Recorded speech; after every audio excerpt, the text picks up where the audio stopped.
Students, इस video में मैं आपको प्रोटोजोआ के क्लासिफिकेशन व जनरल कैरेक्टर के बारे में बताऊंगी।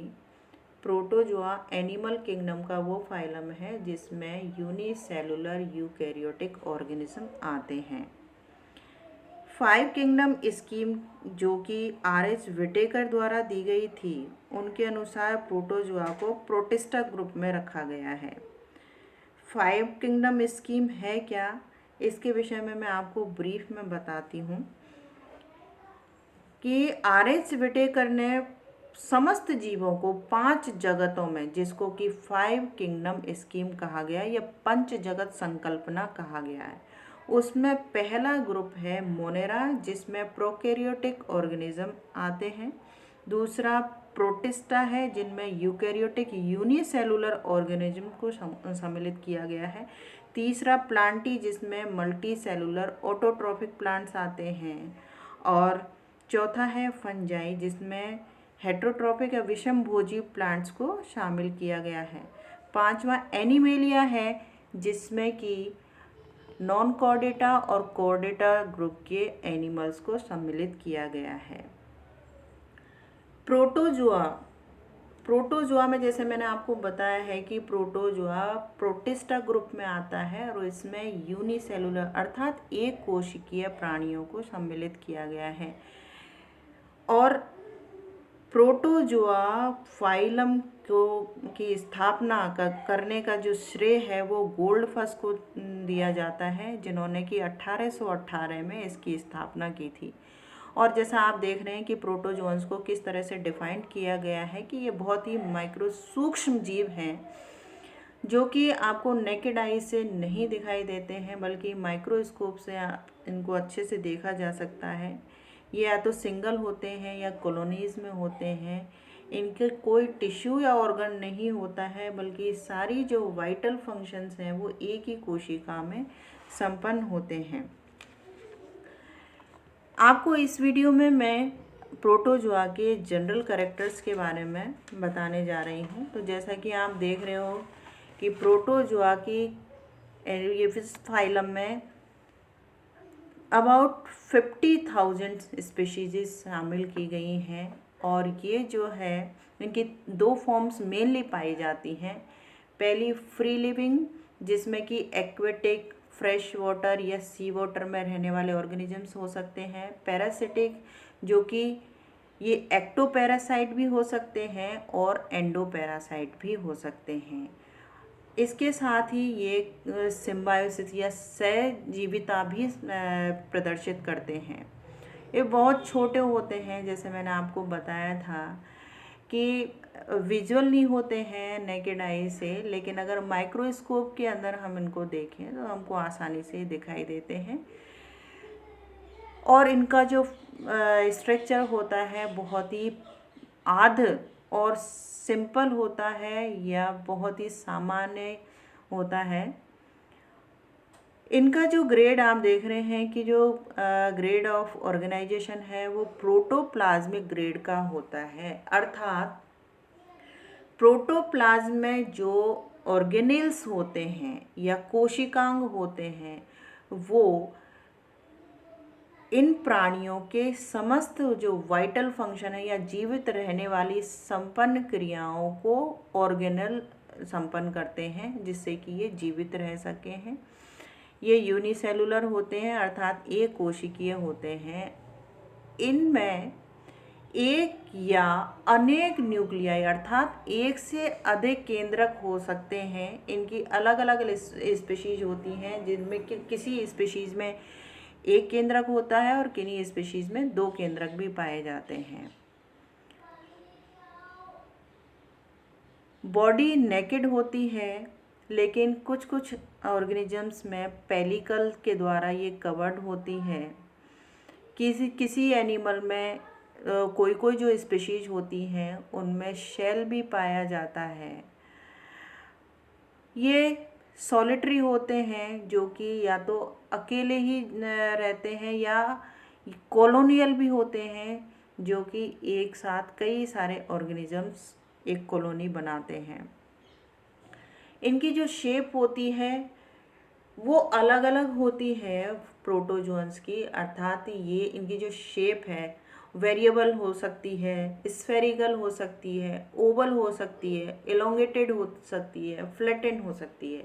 अब यहाँ आप जो देख रहे हैं कि शेप वेरिएबल होती है, तो इसका एग्जांपल मैं आपको दे देती हूँ। जैसे अमीबा है, वो अपनी शेप चेंज करता रहता है।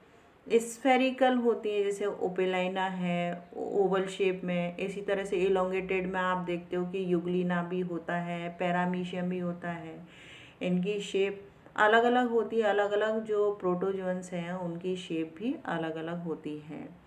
इनकी सिमेट्री भी अलग अलग होती है कि सिमेट्री या तो ये एसिमेट्रिकल होते हैं, या इनकी सिमेट्री बाइलेटरल भी हो सकती है, रेडियल भी हो सकती है, स्फेरिकल भी हो सकती है। अभी मैंने आपको बताया था कि ये एसिमेट्रिकल भी हो सकते हैं, क्योंकि आप अमीबा को जब देखते हैं कि वो शेप अपनी चेंज करता रहता है, उसकी कोई शेप नहीं होती है, इसलिए उसकी कोई सिमेट्री नहीं होती है। लेकिन जिनमें पेलिकल होता है, अर्थात जो बाहर से जो नेकेड नहीं होते हैं, या जिनमें शेल होता है, या पेलिकल से बाउंडेड होता है उनका प्रोटोप्लाज्म, उनकी सिमेट्री होती है। और ये सिमेट्री बाइलेटरल भी हो सकती है, रेडियल भी हो सकती है, और स्फेरिकल भी हो सकती है।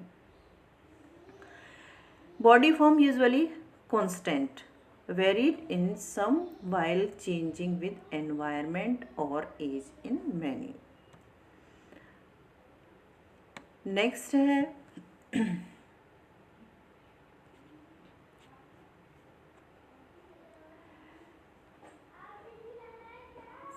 बॉडी जो है, इनका जो प्रोटोप्लाज्म है वो दो भागों में डिफरेंशिएटेड रहता है, जैसे कि एक्टोप्लाज्म और एंडोप्लाज्म। एक्टोप्लाज्म प्लाज्मा लेमा के नीचे ही होता है जस्ट, जो कि थिन होता है और ट्रांसपेरेंट होता है। और उसके नीचे एंडोप्लाज्म होता है जो कि ग्रेन्युलर होता है, और उसमें ऑर्गेनेल्स पाए जाते हैं, चाहे वो न्यूक्लियस हो, चाहे कॉन्ट्रेक्टाइल वैक्यूल हो। ये सारे के सारे जो ऑर्गेनेल्स हैं वो एंडोप्लाज्म में पाए जाते हैं। नेक्स्ट है सब cellular physiological division of labour. तो मैंने आपको शुरू में ही बताया था कि सारी के सारी जो वाइटल एक्टिविटीज़ हैं वो एक ही कोशिका में संपन्न होती हैं, अर्थात इसमें कोई भी न ही टिश्यू होता है, न ही ऑर्गन होते हैं। इनका श्वसन, एक्सक्रीशन और रिप्रोडक्शन, ये सब के सब एक ही कोशिकाओं में संपन्न किए जाते हैं। इन प्रोटोजोन्स में जो लोकोमोटरी ऑर्गन्स होते हैं वो स्यूडोपोडिया भी हो सकते हैं, फ्लैजिला भी हो सकते हैं, सीलिया भी हो सकते हैं, और किसी किसी प्रोटोजोन में कुछ भी नहीं होता है इनमें से। तो जैसे आप अमीबा को देखोगे तो उसमें स्यूडोपोडिया होते हैं, युगलिना में फ्लैजिला होते हैं लोकोमोटरी ऑर्गन, और जो पैरामीशियम है उसमें लोकोमोटरी ऑर्गन सीलिया होते हैं। इनका न्यूट्रिशन होलोजोइक भी होता है, होलोफाइटिक भी होता है, सेप्रोजोइक भी होता है, और पैरासिटिक भी होता है, अर्थात ये एक्टोपैरासाइट भी हो सकते हैं और एंडोपैरासाइट भी हो सकते हैं। जैसे मैंने अभी आपको बताया था कि ये जो है होलोजोइक अर्थात एनिमल लाइक इनमें न्यूट्रिशन होता है। होलोफाइटिक जो होते हैं उनमें प्लांट लाइक न्यूट्रिशन होता है। डाइजेशन इनका इंट्रासेलुलर होता है, अर्थात सेल के अंदर ही होता है, इनमें कोई भी डाइजेस्टिव सिस्टम नहीं होता है। जो इनकी फूड वैक्यूल होती हैं उन्हीं में एंजाइम सीक्रेट किया जाता है, और उन्हीं के अंदर इनमें डाइजेशन होता है। और रेस्पिरेशन इनकी जो प्लाज्मा लेवा है, जो सरफेस है, उसी में उसी के द्वारा डिफ्यूजन के द्वारा इनमें श्वसन की क्रिया संपन्न होती है, और एक्सक्रीशन भी बॉडी सरफेस के द्वारा ही संपन्न होता है। किन्हीं किन्हीं एनिमल्स में साइटोपाइज की उपस्थिति होती है, जो कि एक परमानेंट पोर होता है, जैसे पैरामीशियम। ऑस्मो रेगुलेशन इनमें कॉन्ट्रेक्टाइल वैक्यूल्स के द्वारा होता है। स्टूडेंट्स, मैंने पहले आपको अमीबा के बारे में पिछले वीडियो में अमीबा के बारे में बताया था। उसमें आपको कॉन्ट्रैक्टाइल वैक्यूल के बारे में बताया था, जो ऑस्मो रेगुलेशन को परफॉर्म करती हैं, अर्थात जो फ्रेश वाटर में रहने वाले जो ऑर्गेनिजम्स हैं उनमें वाटर एंटर कर जाता है, क्योंकि ये हाइपोटोनिक होते हैं इसलिए वाटर इनमें प्रवेश कर जाता है सरफेस के थ्रू भी। फूड के जब ये भोजन लेते हैं उसके साथ भी इसमें पानी जाता है, तो कॉन्ट्रैक्टाइल वैक्यूल के द्वारा उस पानी को बाहर निकाला जाता है और ये क्रिया जो है ऑस्मो रेगुलेशन कहलाती है। रिप्रोडक्शन इनमें सेक्सुअल भी होता है और एसेक्सुअल भी होता है। एसेक्सुअल रिप्रोडक्शन में बाइनरी या मल्टीपल फिजन हो सकता है, बडिंग हो सकती है और स्पोरुलेशन भी हो सकता है। जबकि जो सेक्सुअल रिप्रोडक्शन जिन प्रोटोजोअन्स में होता है उनमें कॉन्जुगेशन में होलोगैमी भी हो सकती है और गैमीट फॉर्मेशन जिसमें कि सिंगैमी भी होती है। किन्हीं जो एनिमल्स हैं उनमें सेक्सुअल और एसेक्सुअल जो फेज है वो अल्टरनेटिव पाई जाती है, अर्थात अल्टरनेशन ऑफ जनरेशन भी पाए जाते हैं। अभी आप देख रहे हैं कि एंसिस्टमेंट जो नेक्स्ट पॉइंट है वो है एंसिस्टमेंट। इसमें जब ऐसी एडवर्स कंडीशन आती है, अर्थात अनफेवरेबल जब कंडीशंस आती हैं या प्रतिकूल अवस्थाएं जब आती हैं, तब ये कुछ ऑर्गेनिजम्स जो होते हैं वो अपने चारों ओर एक सिस्ट का निर्माण कर लेते हैं और जो कमी इनको जैसे टेम्परेचर है, मॉइस्चर है, वो या अधिक है या ज़्यादा है या फूड की कमी है, तब ये अपने चारों ओर एक कवरिंग बना लेते हैं और जब फेवरेबल कंडीशन होती है तो ये जो है फिर से नए जीवों को उत्पन्न करते हैं।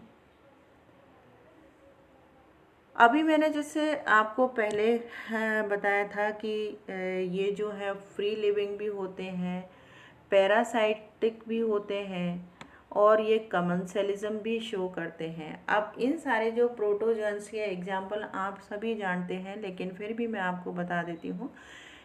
यूग्लिना, अमीबा, प्लाज्मोडियम और पैरामीशियम इनके उदाहरण हैं। नेक्स्ट है इसका फाइलम का क्लासिफिकेशन। तो क्लासिफिकेशन को मैं आपको ब्रीफ में बताऊंगी नेक्स्ट वीडियो में। जो क्लासिफिकेशन है प्रोटोजोआ को उसको अच्छे से डिस्क्राइब करूंगी।